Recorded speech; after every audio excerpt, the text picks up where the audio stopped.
Olá, bem-vindos a mais uma aula do curso Kubernetes, Orquestração de Ambientes Escaláveis. Nessa aula, vamos falar sobre DNS no Kubernetes. Como objetivo da aula, vamos testar a resolução DNS de serviços e pods e também executar um pod executando DNS personalizado. Como funciona o DNS no Kubernetes? Durante a instalação, nós temos aí um servidor de DNS interno. Ele é responsável por fazer toda a resolução de um pod para um outro, através de nome, de um pod para um serviço, através do nome. Então, esse servidor DNS ele fica lá naquele namespace kubesystem, que é um namespace, o nome já está falando, namespace do sistema. Ele trabalha com a loca ali, né, o etcd, o schedule. Então esse servidor a gente vai encontrar fazendo a resolução seguindo o seguinte endereço, né? O nome dele, o namespace, o SVC e o cluster.local. O nome, no caso, desse serviço que a gente vai encontrar, que é um servidor interno, se chama cub-dns. Ele está dentro do namespace kubesystem. E ele é um serviço, sendo assim SVC. E está dentro do cluster local. Quando um pod acessa o outro pelo nome, e aí nós vamos ver como que é feito esse tipo de resolução, ele consegue converter o IP do pod em um nome, é algo muito interessante para a gente ver aqui na prática. Também eu consigo acessar a partir do pod um serviço. Vamos relembrar o que foi visto na aula anterior. Fizemos um teste do pod to container, pod to service e conseguimos, a partir de um pod, acessar um serviço. Então, na prática, nós vamos realizar esse tipo de teste. Na verdade, a gente não configura nada, só quando usa um DNS personalizado, um DNS fora do padrão, que também está dentro dessa aula. Mas agora, o que nós vamos ver na prática é mais um overview, você entender como que é feita a comunicação de um serviço a outro.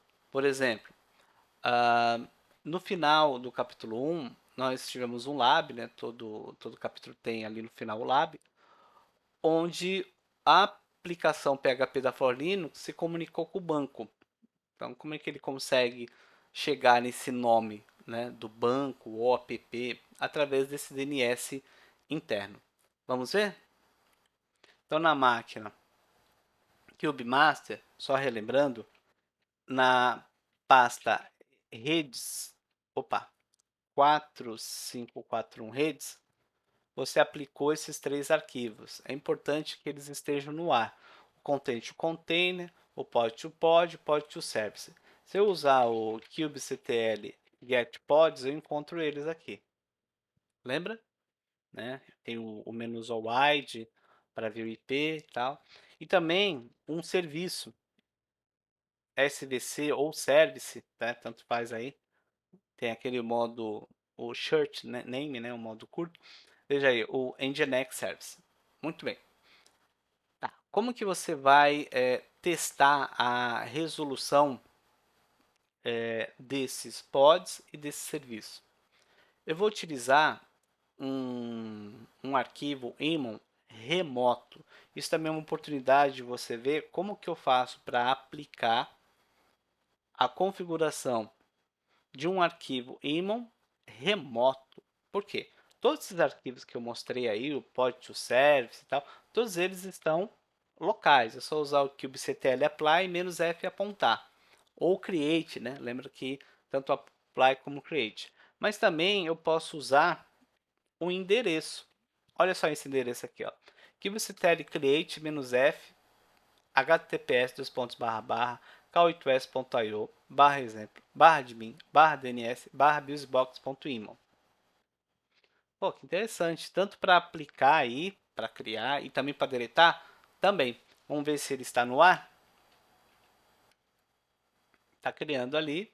O BusyBox, pessoal, ele é conhecido como o canivete suíço do Linux. tá? Uma imagem muito pequena e com essa imagem você pode realizar diversos testes. Ó, já está rodando, o BusyBox é um pod, está dentro da mesma rede, dentro do namespace, e a partir dele vou fazer o seguinte, o que acontece quando um pod entra na rede? Ele possui alguma configuração no seu resolve? Deve possuir alguma configuração no seu resolve, já que ele usa o DNS interno do cluster. Vamos visualizar isso? Como que eu faço? O kubectl exec menos it ou ti, o nome do pod, que é busybox, menos, aí nós temos o cat, quer dizer que esse comando eu vou estar executando dentro dele, né? Resolve.conf. Bem, o que eu entendi aqui? Que quando eu coloco um pod no cluster, automaticamente ele já ganha uma configuração de rede, onde o servidor de DNS que ele vai procurar para fazer a resolução dos nomes é o 10.96.0.10. Ele utiliza um search apontando para o default.svc.cluster.local e o svc.cluster.local e o cluster.local. O que é isso? É onde ele vai fazer a pesquisa para fazer a resolução dos nomes.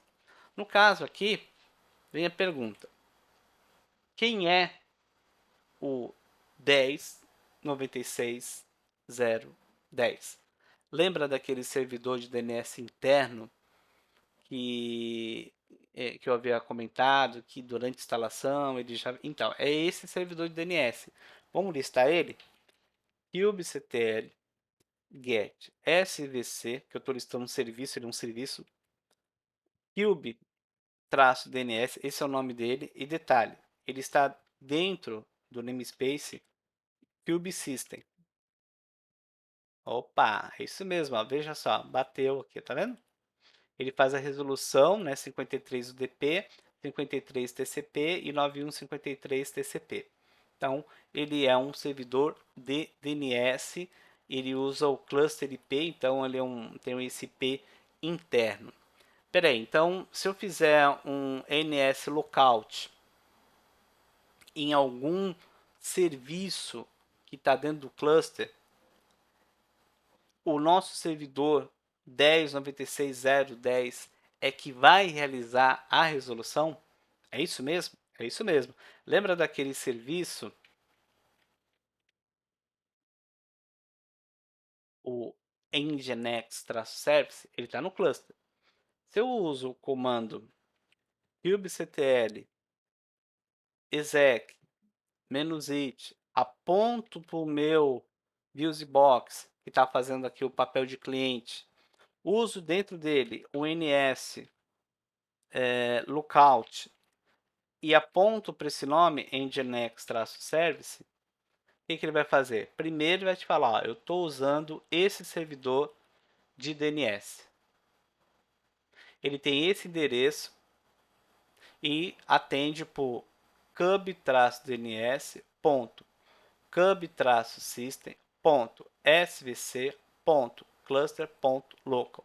Então é o nome do serviço, qual é o namespace que ele está alocado, indicando que ele é um serviço. Aí ele fala, ó, o nome que você procurou tem esse endereço, 10.101.94.192. E aí o domínio dele, a resolução, vai ser essa, nginx-service.default.svc.cluster.local. Espera aí, por que default? Indica que ele está dentro do namespace default. E aqui, kubesystem está dentro do namespace kubesystem. Tá? Então, esse é o serviço interno do nosso servidor de DNS. É ele que faz toda a resolução. Uma vez que você viu como que é feito essa resolução, é possível agora utilizar, ao invés do nome, o IP. Dá para fazer isso? Então, porque aqui eu coloquei assim, ó, nginx-service, certo? Então, no lugar do nome, eu quero ver o seguinte: quem possui o IP 10, 101, 94. Olha só, ele consegue fazer a resolução reversa. Você dá o IP, ele te traz o nome, né? A resolução de te dar o nome traz o IP. Então ele consegue fazer isso e sempre utilizando o nosso servidor interno. Então você perguntou quem era o IP, né? Aí verifique qual é o seu IP. Ele trouxe, ó, esse IP é o Nginx Service Default. Quando você perguntou quem é o Nginx Service, aí ele falou, ó, Nginx Service é esse IP com o Nginx Service Default. Então é assim que é feita a resolução. Outra coisa que é importante é como que eu me comunico com o IP através do ping. Como assim? Através de um ping. Eu posso pingar o IP, desculpa, o pod, através do ping. Como que é feito a resolução de um pod? Primeira coisa, lembra que na lista eu tenho vários pods, certo? Cada um deles tem um IP, correto? Beleza. Então, para fazer a resolução, funciona assim. Você primeiro deve pingar o pod pelo IP dele, qual é o namespace, e indicar que ele é um pod dentro do cluster local. Então, por exemplo, se eu fosse pingar vamos executar aqui, ó. Se eu fosse pingar o nosso, cadê aqui, ó? O nosso pod 1, como ficaria? O IP dele, só que é aí que vem a mágica. Você troca o ponto pelo traço. Qual é o namespace que ele está? Está no namespace default. Ele é o quê? Ele é um pod. Ele está onde? Dentro do cluster ponto local. Só que aí esse ping vai ficar infinito aqui, né? Eu vou usar um menos C4 para enviar 4 pacotes. Olha que interessante. E se você usar, ao invés do ping, o ns lookout,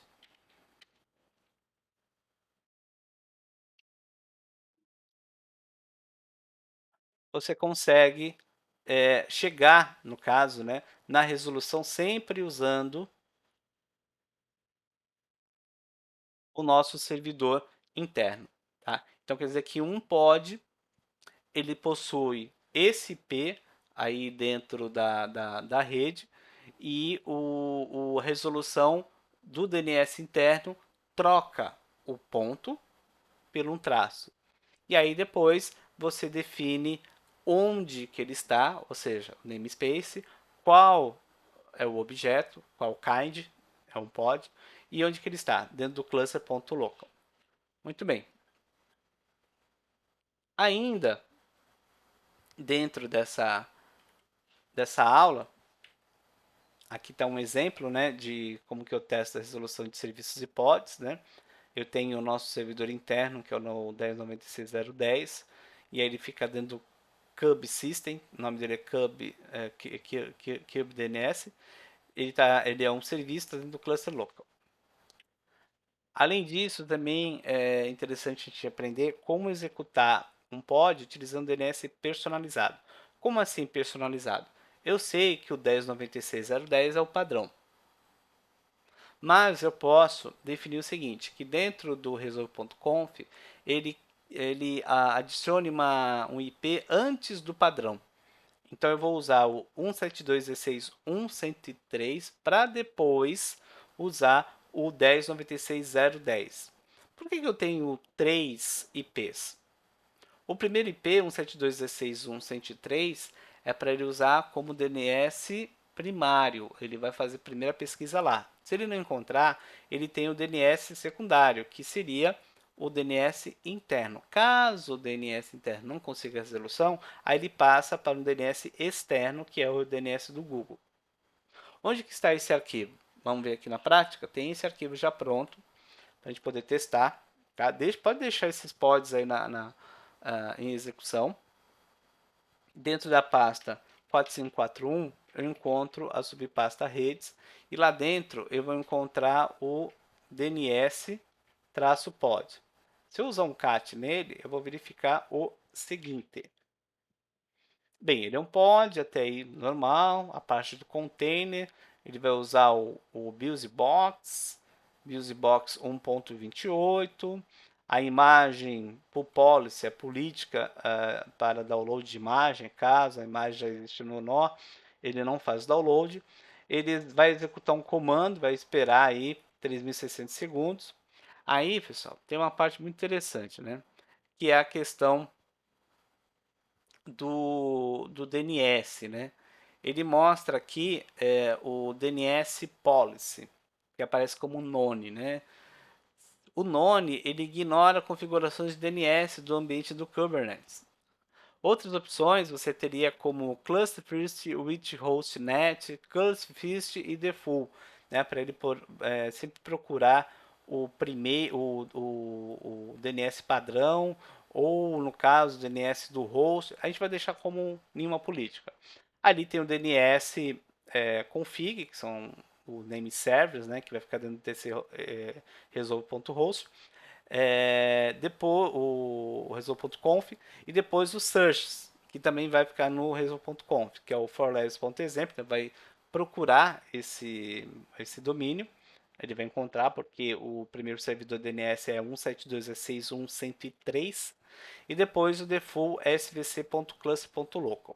A pergunta é, quem é esse servidor que tem o 103? Né? Quem é ele? Então, lembra que na nossa pastinha tem uma máquina, veículo de status, que se chama Cube Register, né?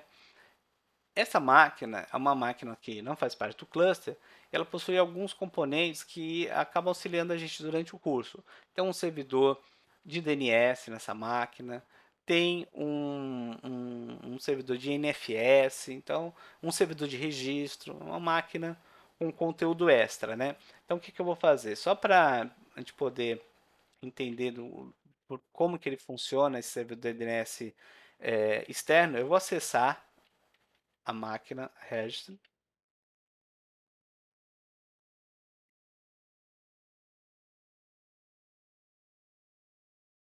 E aí eu vou encontrar o seguinte, ó, com o sudo suporte, né? Vou colocar um sudo su trace, que eu vou ficar já como root. var cache bind, não, var lib.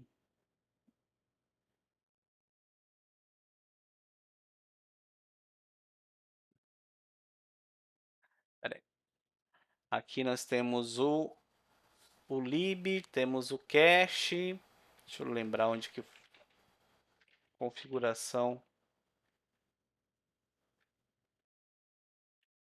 tcbind, certo? Ah, tá aqui, ó. A nossa configuração, eu tenho o forlabs.example. Olha só, basicamente ele possui, né, o nome e o IP das máquinas. Então, CubeMaster, CubeNode 1, CubeNode 2 e o resto. Tá? Então, ele possui essas entradas, né? No caso, o AD address, né? São os registros. Muito bem, então quer dizer que esse pod ele vai rodar apontando para esse servidor de DNS. Vamos fazer um teste? Então, vamos lá. Como que eu aplico esse pod? Que vai ser um pod um pouco diferente. Vou usar o kubectl apply "-f", ok? Aí eu listo os pods, vamos ver se ele está em execução. Está em execução. E a pergunta é, o que muda quando eu executar um comando dentro desse pod, que é o dns-pod? Lembra desses comandos de execução? Que é o kubectl exec, onde você executa o comando dentro do pod. Então, troca aqui o nome para dns-pod. Vamos utilizar o ns-lookout e apontar para o forlabs.example. Veja que ele está usando o servidor de DNS 172.16.1.103. Veja a diferença se eu aponto para um servidor, para um pod que não está usando um DNS personalizado, que está usando o DNS padrão. Ele nem consegue resolver, certo? Outra coisa que você vai perceber é o seguinte, no DNS personalizado, então usando o pod DNS pod, eu vou resolver o IP 172.16.103. Olha só que bacana. E também, aproveitando, eu posso pingar o register.forlabs.exemplo.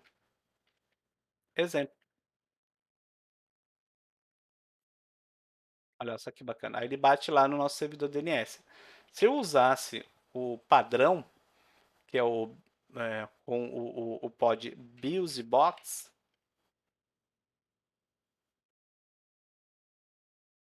o que ia acontecer? Bem, ele vai estar usando o DNS interno, né? Então ele nem consegue encontrar. Como que eu faço para remover todos,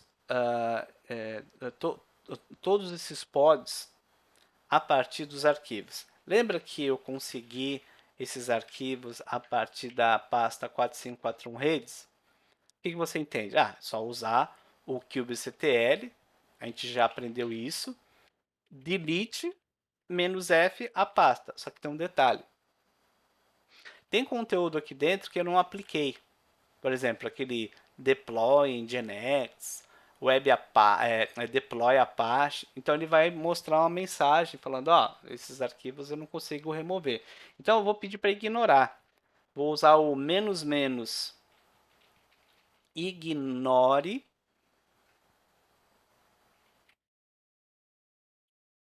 not found.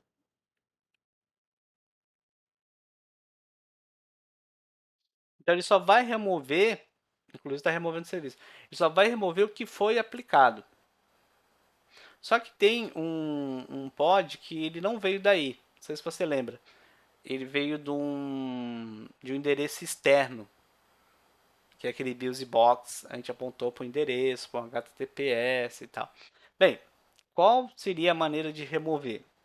Posso procurar aquele comando no histórico e mudar o apply, o create para o delete, ou, já que ele somente é um pod, eu uso o kubectl delete pod, ou pod, o nome dele, que no caso é o BusyBox. Veja que só sobrou ele, quer ver?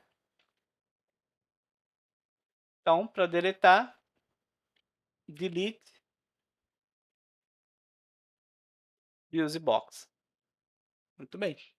Voltando aí para o nosso guia, recapitulando, né? Nós testamos a resolução DNS de serviços de pod, vimos que existe um DNS interno, como que um pod chega até um serviço pelo nome, como que um pod pinga o outro pod através também de um nome, e como que você executa o pod utilizando um DNS fora do padrão do sistema, ou seja, um DNS que você implementou aí na sua empresa e assim por diante. Então, por enquanto é isso. Obrigado pela sua participação na aula e até a próxima.